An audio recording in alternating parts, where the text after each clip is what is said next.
Thank you all, please. It is great to be here in Michigan. It's a little hot today, but it's a beautiful state. All right, let me talk a little bit about what we're going to do to take this country back. We're going to take back the White House. We're going to restore American manufacturing. We're going to restore our whole country, and it's going to start right here in the state of Michigan.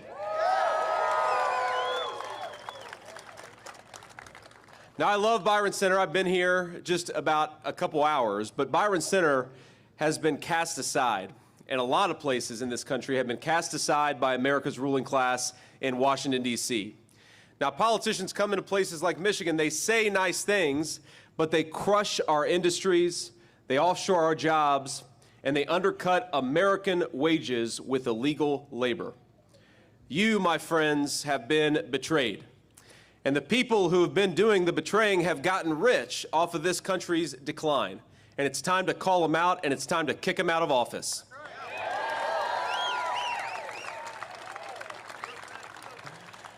Now, when Kamala Harris raised the price of American energy, Michigan suffered, you suffered, good American jobs suffered, but you know who made a lot of money? Kamala Harris's donors, the people who benefit from some of these green energy scams where they do things like, build windmills in salt water off the coast of Nantucket, and of course they fall apart and get washed up ashore, right? Crazy stuff. Now, when she forced Americans, using your tax dollars, by the way, to buy EVs made in China, it made Michigan a whole lot poorer, but it made the green energy lobby a whole lot richer. And this is a theme with Kamala Harris. I don't know if you noticed, but every time she makes a decision that makes us poorer or makes our country weaker, there is somebody standing behind her who benefits. Just for example, when she let in millions of illegal aliens, it made our communities less safe, but it did give the Democrats a lot of voters, and they're trying to give illegal aliens the right to vote in major cities all across this country. Now, here's the thing. On November the 5th, this great betrayal from Kamala Harris, it's going to stop because we're going to elect Donald J. Trump, President of the United States.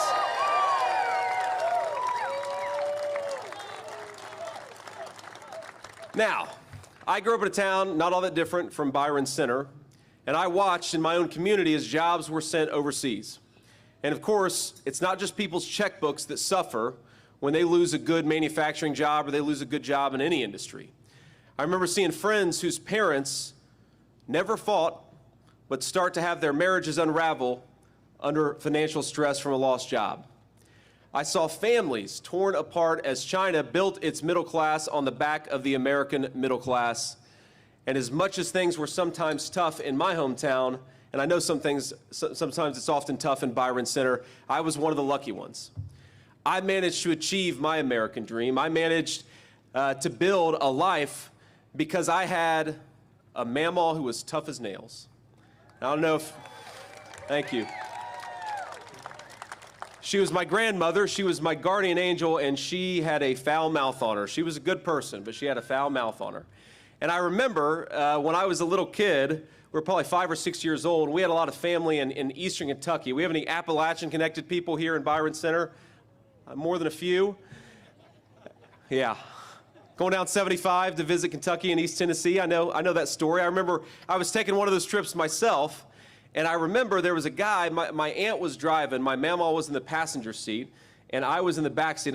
There must have been, somebody got cut off or something, because this guy was driving like crazy. He was cutting us off. He was in a motorcycle, actually. He was flipping us off, and you could tell he was just in a bad mood. And my aunt was telling me the story recently. She said, "JD, you remember what happened next?" And I said, "Yeah, Aunt, I do." I remember that Mamaw reached underneath her car seat, pulled out a .44 Magnum, and tapped it on the window. And that was the end of the aggressive driving on the highways of eastern Kentucky. But that woman, by the grace of God, I had her in my life, and I was able to achieve my American dream. I just wanted to be a good husband and father. I wanted to be able to give my kids the things that I didn't have when I was growing up in a poor family in Middletown, Ohio. And I was able to do it, yes, because of my mamaw, but also because this is the greatest country in the world. The American dream is still real, and we are here to fight, to protect it, and to build upon it. Every single day, that's what we're going to do. Now, one of the things that bothers me about our opponent in this race, Kamala Harris, she pretends to stand for normal Americans. She pretends to stand for their jobs, for the education of their children. But it is normal Americans, we know this, who suffer the most when politicians like Kamala Harris fail to do their job. You know, I remember my mamaw negotiating with somebody from Meals on Wheels. She was trying to get that person to give her more food so that she could share some more with me. And I think about that story, and I think about that moment in the context of this grocery affordability crisis that's affecting our people. It is people like my grandmother who suffer the most when food and rent become unaffordable for normal people. And this November, we're going to turn the page, my friends, on a generation of failed leadership. We're going to make America great again, and we're going to do it by electing Donald J. Trump, President of the United States.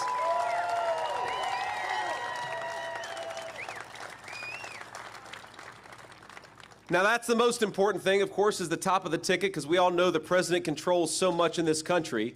But we're also going to need a lot of help up and down the ballot. And so I want to introduce a few people who are great Michiganders, who are great American patriots, and they are fighting every day for you and for this state. I want to start out with Michigan Senate Republican leader Eric Nesbitt. Where's Eric?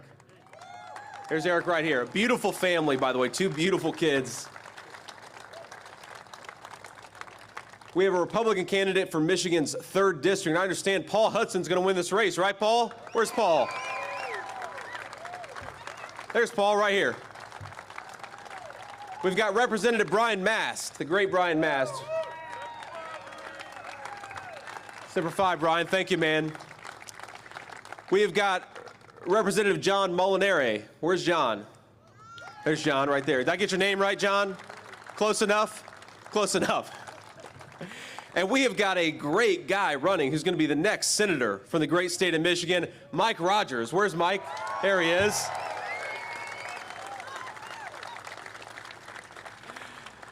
Now let's just compare the record of failure of Kamala Harris with the record of success of Donald J. Trump. President Trump created the strongest economy in history, at least within living memory of this country. Before the pandemic, in 4 years, America gained 7 million new jobs. Isn't that crazy? 7 million new jobs in just 4 years. Unemployment dropped to the lowest rate in 50 years. We lifted more than 10 million people off of welfare, and household incomes soared to a new record. And after losing in the previous 2 administrations, 1 Democrat, 1 Republican, we lost 60,000 American manufacturing jobs. 60,000 factories under the 2 previous administrations, and under 4 short years of President Trump's leadership, we built 12,000 new factories. That is what we can achieve when America's leaders put the citizens of America first. Now, after COVID, President Trump set America on the path to a powerful, inflation-free recovery. All Kamala Harris had to do was leave it alone. And by the way, while we're on the topic of Kamala Harris, we've got some of our friends in the media. I just can't quite get over how dishonest the American media is about Kamala Harris. Isn't that the craziest thing? Now, we have to remember, for 3.5 years, people like Elissa Slotkin, who's running for Senate here in Michigan, and Democratic leaders all across the country, they would say things, and the American media would back them up, that President Biden, for 3.5 years, he's as sharp as he's ever been. He's sharp as a tack. Remember that? The American media acted for 3.5 years like this guy was Albert Einstein. And now they want to tell us that Kamala Harris is the second coming of Abraham Lincoln. We don't buy it. We don't believe it. What she actually did, what the actual record is that she inflicted the American people with the worst affordability and inflation crisis in generations. Now, this is not rocket science, my friends. When inflation happens, when the government spends and prints money that we don't have, that makes your hard-earned money worthless. And that makes Kamala Harris directly responsible for this inflation disaster because she cast the tie-breaking vote on nearly $2 trillion in reckless spending. Not just that, she then cast another tie-breaking vote on a radical left-wing spending wish list, which spent millions and billions of dollars on green energy scams. That was another couple $1 trillion. And while they weakened the dollar, Biden-Harris crackdown on American energy, that is a recipe for the terrible affordability crisis that we have on this country. You combine that with their regulatory agenda, you combine the energy problems, you combine the trillions of dollars in reckless spending, and you have got inflation into the stratosphere. Now, instead of buying energy from every dictator around the globe, which is what Kamala Harris wants to do, under President Trump, we're going to embrace a very simple principle. We're going to get American energy from American workers in American territory. We are going to drill, baby, drill. That's going to cut down prices, and that's going to create a lot of prosperity for the American people. Now, Kamala Harris and her Democrat friends, they didn't just shut down American energy, print trillions of dollars, they also extended, we forget this, the economy-crushing lockdowns, and then they overran the country with tens of millions of illegal aliens. Now, you bring in 30 million people and you weaken the dollar, that is how you get the inflation crisis that we have. Now, here just in Michigan, and it's similar in Ohio, and it's similar in a lot of states across the Midwest, the average family is spending $1,000 more a month just to buy what they were buying 4 years ago. That's $12,000 a year just to live the same normal middle-class life. And have wages gone up $12,000 under Kamala Harris? No, they haven't. So to ask a very simple question, President Trump asked it just a couple of days ago, are you better off than you were 4 years ago? Absolutely not. So let's bring Donald Trump back, right? It's that simple. So,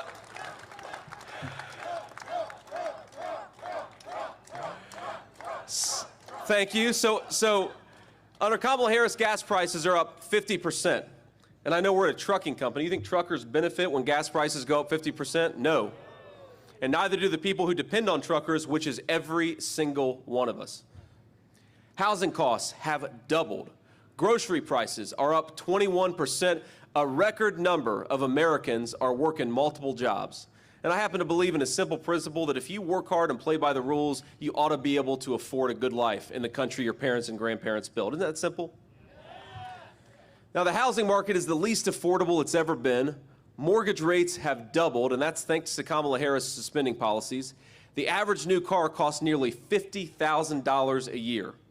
And this November, my friends, we're going to send the message that Michigan chooses prosperity over poverty, and that we will never accept 4 more years of Kamala Harris. She's out of there.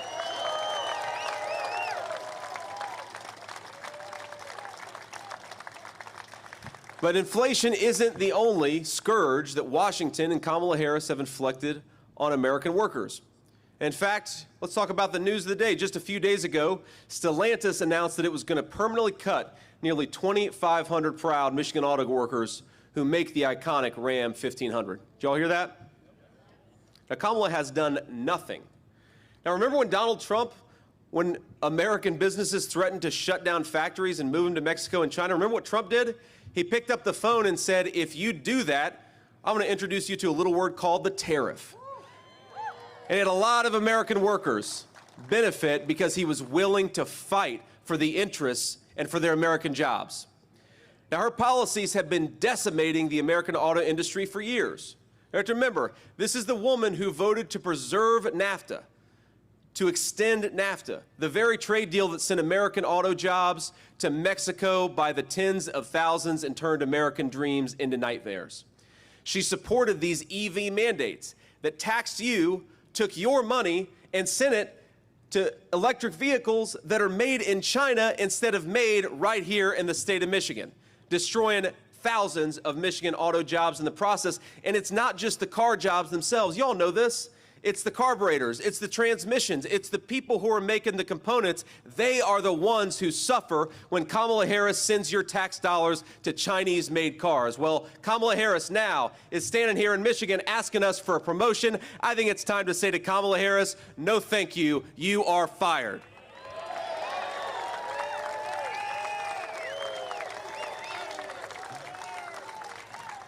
Now, even when Harris sold your jobs to the lowest bidder overseas, trashed your paychecks with unprecedented inflation, as America's borders are, she did something maybe even worse, flooding this country with millions of cheap, illegal alien laborers stealing your jobs, depressing our wages in the process. On day one, just remember what they did. They promised they were going to do it, and then they did it. On day one, Biden and Harris suspended deportations. They stopped building the wall. I was at the wall a week ago, and you see it just laying on the ground, ready to be completed, and Kamala Harris won't let them. They reinstated catch and release, meaning that even if Border Patrol catches an illegal alien, oftentimes they get released into our country anyways. And they proposed amnesty for millions of illegal aliens. Kamala Harris turned Border Patrol into a travel agency for violent criminals and freeloaders from around the world. Now, President Trump and I have a different message. If you're in this country illegally, start packing your bags because Donald Trump is going to send you home, and he's going to do it on day one.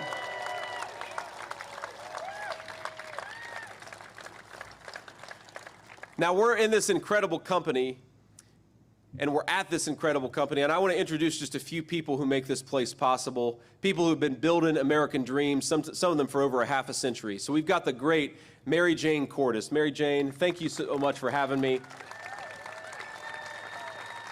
I love you. It's great to have you. Thank you. Now, she's the co-founder of Cordes Inc., and her sons, Steve and Charlie, now run this company. And sadly, after nearly 60 years in business, they're struggling to keep the company afloat under Kamala Harris. So I'm going to ask, if it's not going to embarrass them too much, Steve and Charlie, would you both come up and tell your story a little bit? Let's welcome up Steve and Charlie Cordes, great American business leaders.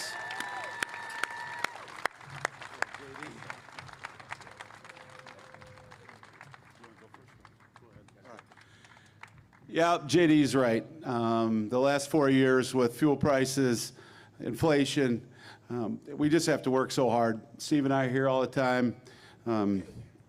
We've tried to give raises to our guys, but when inflation goes up 20% since 2021 under this administration in Michigan, it's a little hard to keep up. We're doing the best we can. Our margins are getting thinner. We're going to keep going. We got great employees. There's a bunch of them here, and we're just going to keep rocking it out. But we got to get this guy elected. We got to get Donald Trump elected with JD as his VP. And I agree so much on what JD has to say. We try to use the best parts we can. We do not want to put Chinese parts on our vehicles. The safety of the road is at stake. We always buy American-made as much as we can, and it's getting harder because they ship the jobs overseas. So we need to bring them back with the tariffs like Donald Trump did before and keep America great. Thank you.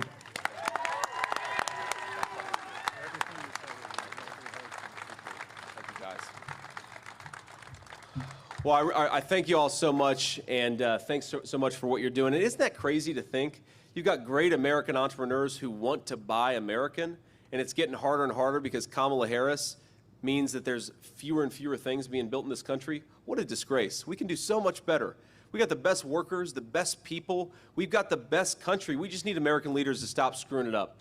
I also want to introduce one of their employers, Chuck Bixby, who's a very, very good dude. I met him earlier. He's a great Trump fan. Chuck, thank you so much for being here. You want to come on up and say a few words?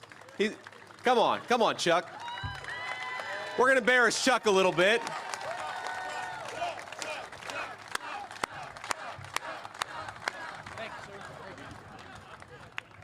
As they all said before, we need him.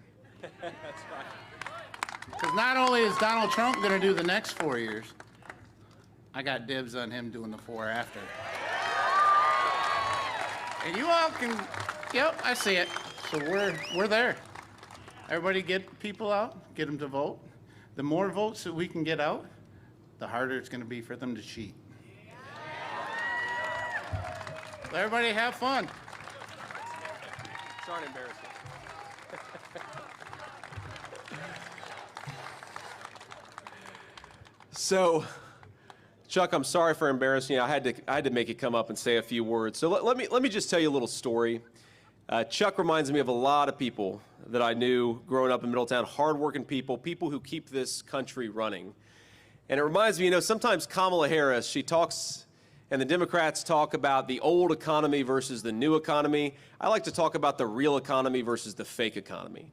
And the real economy is for the people who build things with their hands, who get it to our stores, who transport it from one place to another. Chuck is working in the real economy. Without a lot of American workers like him, this country would be screwed. So thank you, Chuck. Thanks for what you do.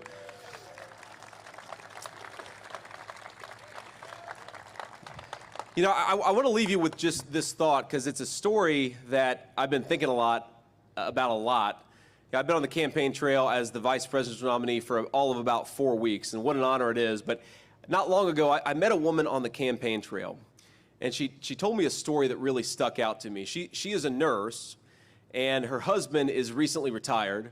They're just middle-class people raising their grandchildren for reasons she didn't explain to me, but I'm sure all of us can guess why she's raising her grandchildren.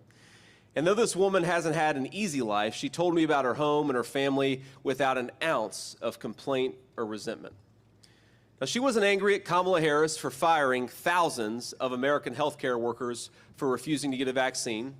She wasn't mad about that.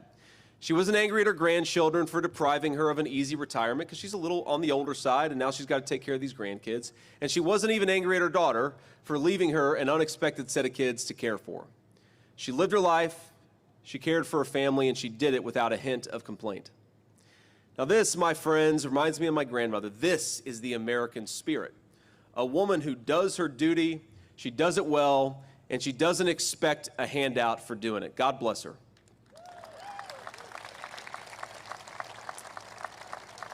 But, you know, if there wasn't any entitlement, there was a bit of sorrow.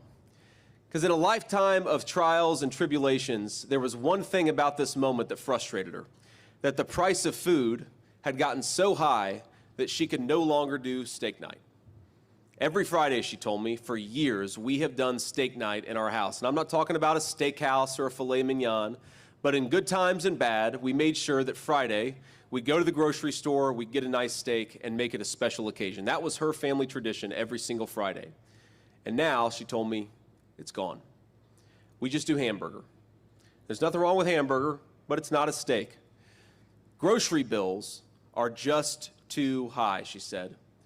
Now, her nurse's salary isn't high enough, and her husband, who's a retiree, his Social Security is just a little too small. Now, America, I think, was built on a very simple promise, that each of us would have a say in our own government, that each of us would be secure in our own property, however tiny a slice of our country we got to own. Now, the old way was that we were to be ruled by some foreign king in a faraway land. Then in America, every man and every woman is a king, and yes, if you work hard, you ought to be able to afford a steak on a Friday night for a special occasion.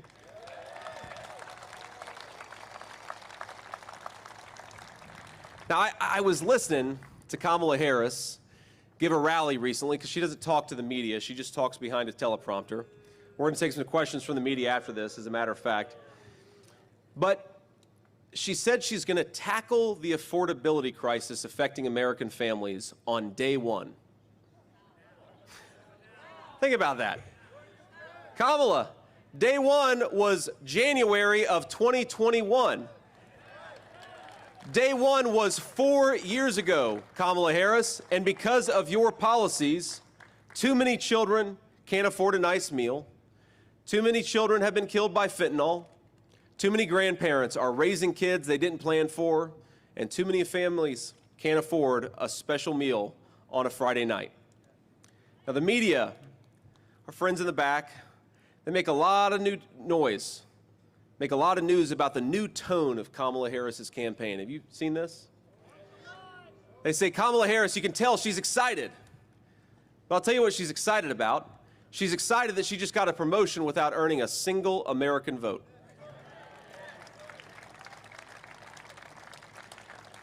She says she's having fun. But while she's having fun, Americans are suffering under her policies. When she laughs during a speech, remember that there are American families crying this very day because they cannot afford groceries. When she does these rallies and does these events and does these fake dances, remember that there are parents who lost their children to drugs or violence who will never see their children move again much less dance again. When she tells you, and this is her new slogan, "We're not going back," remember that for 3.5 years, that is exactly what we've been doing. We've been going back to a place where Americans aren't kings in their own country, but paupers, begging their government for precious scraps of safety, security, and food. We are going back, Kamala Harris, because of you, and we're going to fire you because we want to take this country forward.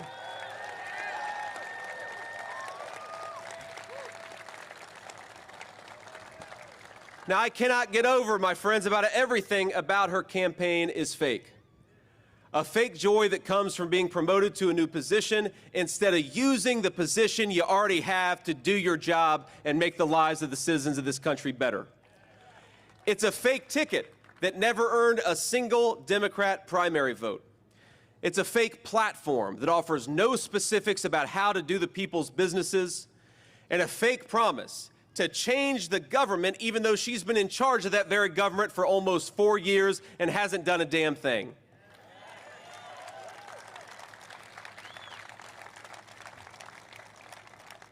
Donald J. Trump's campaign instead offers something very, very different. Not a fake optimism, but a very real hope. A hope and a vision to see that hope become reality in this country once again. A hope that we have the best workers in the world, so we're going to stop shipping their jobs to China and build more things right here in the United States of America. A hope that if we unleash American energy and American farmers, food and energy will become affordable in this country again. A hope that if we build more homes and stop foreigners from buying the homes that we have, the American dream of home ownership is going to become real again. It is a hope that we can close the border and stop the drugs if we empower the Border Patrol and back the blue in Michigan and everywhere else.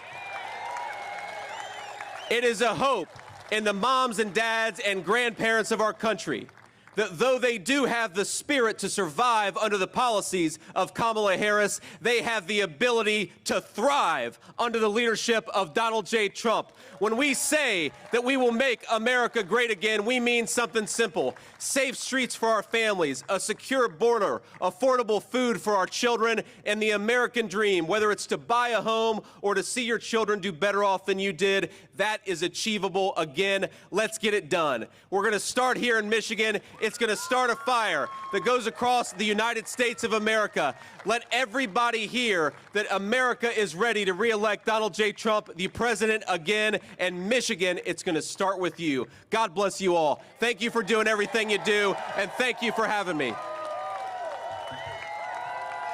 Thank you. Love that flag. Thank you, man. You guys. Love you.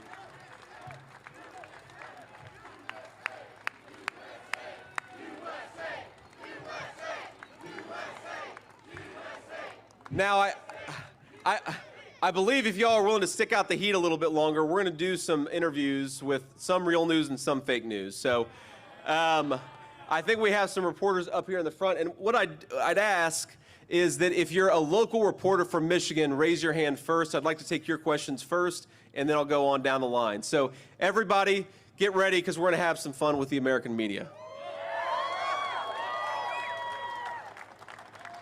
Question in the air, especially if you're from Michigan. Anybody, any local reporters from Michigan? I guess maybe we got them all back here. Okay, they're on camera. Well, you'll catch on camera what I say. So we'll start with the person who's from Michigan but represents the national press.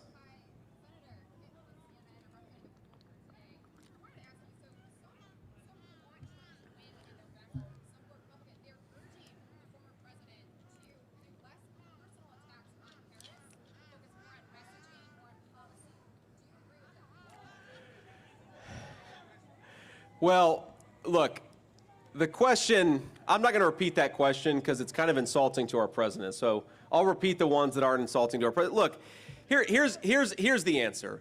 To the people who say that Donald Trump should do something different, they had an opportunity to make Donald Trump do something different by challenging him over 3 separate primaries, every single one of which he won. So I think that Donald Trump has earned the right to run the campaign that he wants to run. And look, if you listen to what Donald J. Trump says, if you look at what I say, we are prosecuting the case against Kamala Harris on policy. We're reminding people that Donald Trump delivered peace and prosperity, and Kamala Harris has delivered war all over the world and unaffordable groceries and housing here at home. That is the message we're going to take forward. But of course, President Trump, the reason people love him is because he's his own man, he's unfiltered, and he lets the American people see who he is. And I will say that as his running mate, I obviously can't always speak for the president, but I think I speak for the president. I think I speak for the American people in saying this, that we'd much rather have an American president who is who he is, who's willing to offend us, who's willing to tell us the truth, who isn't a fake who hides behind a teleprompter, but lets the American people see exactly who he is. So that's all of you. Ma'am. Hi, I'm from Ohio. Oh, that's not a good thing in this crowd. She's from Ohio, ladies and gentlemen. I will say, I have Michigan friends. we love our country enough that you guys are willing to give this Buckeye a nice warm welcome. So thank you guys, and God bless you. Ma'am. Senator Vance, thanks for taking my question. I'm Janice Heisel with the Athletic Times.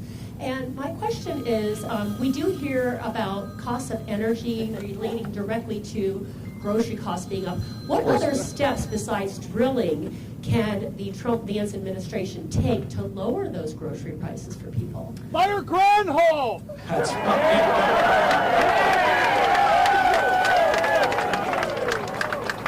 Well, the first is we're going to fire the agriculture secretary, right? She's not doing a very good job.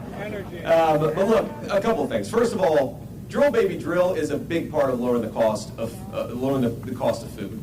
Because if you think about the farmers, their tractors run on diesel fuel. To ship the food, they got to get it to go somewhere, and that requires fuel. The fertilizer, a lot of times, comes from natural gas. If we drill baby drill and take advantage of the incredible bounty of this nation, we are going to lower food prices in a very big way for American consumers. That's just a matter of fact. But the other thing that we ought to do is stop printing trillions of dollars that we don't have and sending it to China. We should keep our money right here at home. Build in America, buy in America, manufacture in America, and that gives Americans the wages necessary, but it also means that you're not printing a bunch of money, which makes our dollar more and more worthless. You do those two things, you can make food affordable again in this country. It's very simple. Great. China! What do you have to say when people say Kamala has an advantage over the young people's vote because she is popular on social media and TikTok? Well, look, I'd say the reason that Kamala Harris does a lot of social media, but we do a lot of social media too, but she doesn't have any ability to be unscripted. Right? What is she going to do other than play around on TikTok? She sure as hell isn't giving interviews. She's not standing before the American people answering questions. Now, at least from what I've seen, President Trump has a great presence all across social media. He just did an interview with Elon Musk on X that had hundreds of millions of American listeners.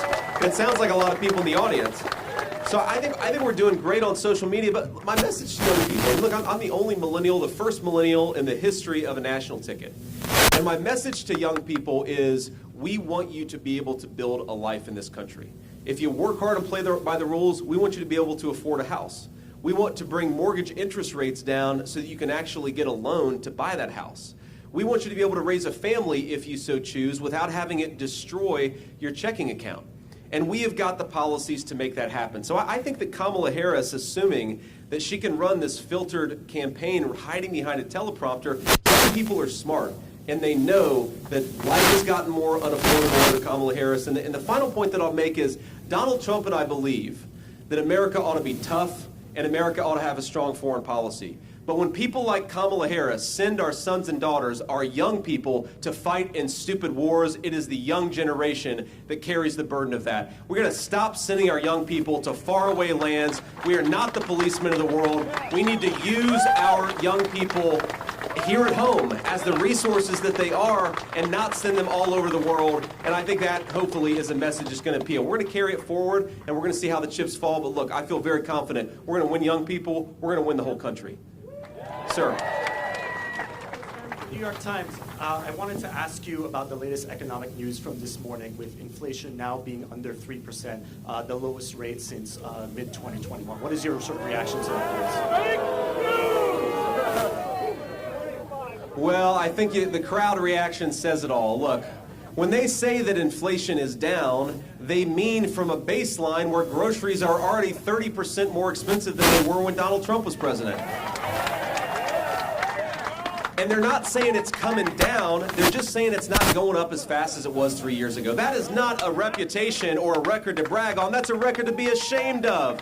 Why did it take them so long to get inflation to where it is, and why are prices so high? It's because Kamala Harris failed to do her job. So if they want to go around, and this is, you know, it's funny. Kamala Harris, on the one hand, will say, on day one, we're going to tackle the affordability crisis. And like I said earlier, Kamala Harris has been the vice president for 3.5 years. And I think, ladies and gentlemen, she's in effect been the acting president, because we all know Joe Biden isn't home. So she's been the one controlling government policy for 3.5 years. She says she wants to tackle the affordability crisis on day one. And then on the other hand, she'll say, well, we've already got inflation under control. Well, which is it, Kamala? Which is it? The simple truth is America's credit card debt is getting higher. Americans are finding the basic necessities of middle-class life less affordable. Americans are becoming, especially young people, are becoming paupers in their own country. If we don't do better, our young generation, they're not going to own anything. They're not going to have anything. They're going to be renters in the country that their parents and grandparents built. Inflation is a disaster. Kamala Harris does not have a leg to stand on. Sir. Thank you, Senator. Josh Albertus with WCCM here in Grand Rapids. You know, in the last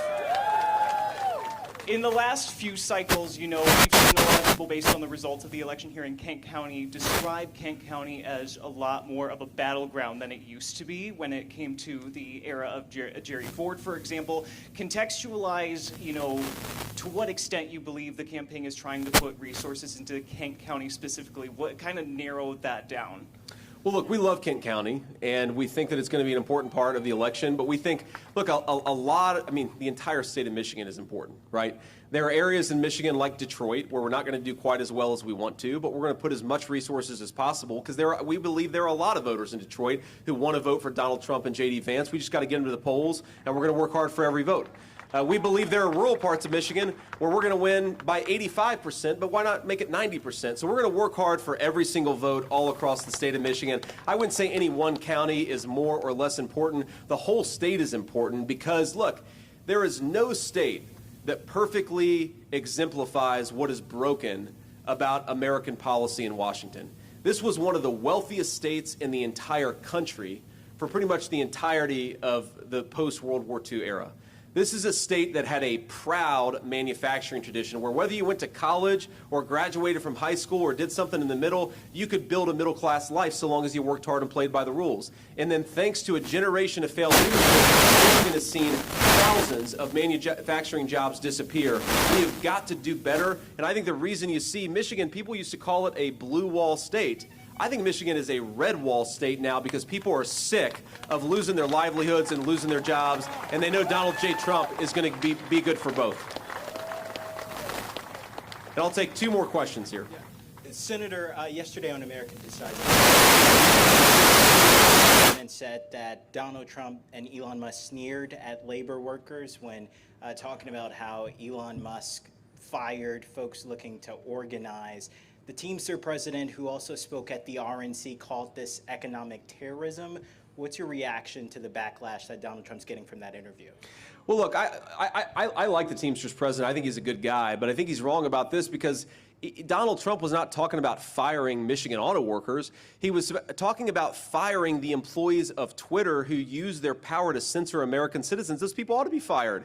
If you censor Americans from exercising their First Amendment rights, you absolutely should be fired. Donald Trump's exactly right. Now, what Donald Trump has also done more than any president in my lifetime, 60,000 factories closed in the 16 years before Trump became president. In just the 4 years that he was president, he reversed that trend and opened 12,000 factories. This is a guy who's fighting for American jobs. And my message to Sean Fain, who's the head of the UAW and stands up next to Kamala Harris and sounds like a communist, is, trust me, I talk to a lot of UAW workers. They want a president who fights for their jobs. They want a president who will shut down this garbage at the border. They want a president who will stop sending American money to buy Chinese-made cars. American money ought to make ought to buy American cars. And UAW workers and non-union workers, we all believe in that message. That's why Donald J. Trump is going to win Michigan, and he's going to win the whole industrial Midwest.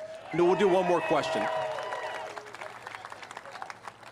Any other Michigan people, Taylor? Yes, sir. Josh Berry, Fox 17. Hey, Josh. WXMI Grand Rapids. All right, so we've got at least 2 good reporters here. Is that what I'm hearing? I'm rounding out the local journalist here. Look, this is a unique showing right here, taking questions from local journalists.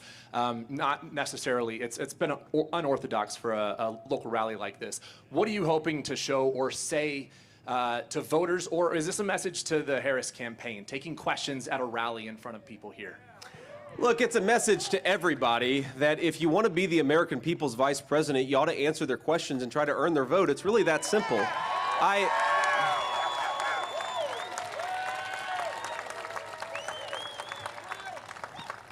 You know, you think about this, and I'm only 40 years old, but I've been in public life long enough to know that sometimes you need to explain certain things, or sometimes new things come up and you've got to answer people's questions. How are you going to address that issue, or how are you going to address this issue?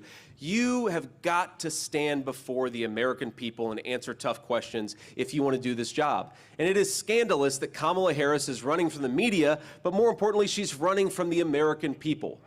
That's a disgrace. I've never seen a presidential campaign in the history of my life where a person is asking to be the president of the United States, but she's afraid of you guys. Now, look, I'd say that some of you, I think, are perfectly fine journalists. Some of you, no offense, are fake news. But whatever your background in journalism, if you can't answer questions from the media, do you think you're going to be able to take on Vladimir Putin or Xi Jinping? If you're afraid of answering before the American people, how can we possibly trust you to sit in a room with world leaders and represent the American people?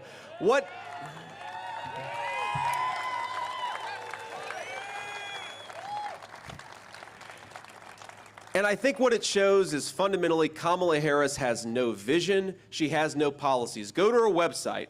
Ask yourself, what is it that Kamala Harris wants to do for this country? And the answer is, she has no idea. None of us have any idea. What Kamala Harris is going to do for the American people is exactly what she's done for the last 3.5 years, which is fail. So we cannot give her a promotion. We've got to say, you are fired. God bless you all. Thank you so much for being here.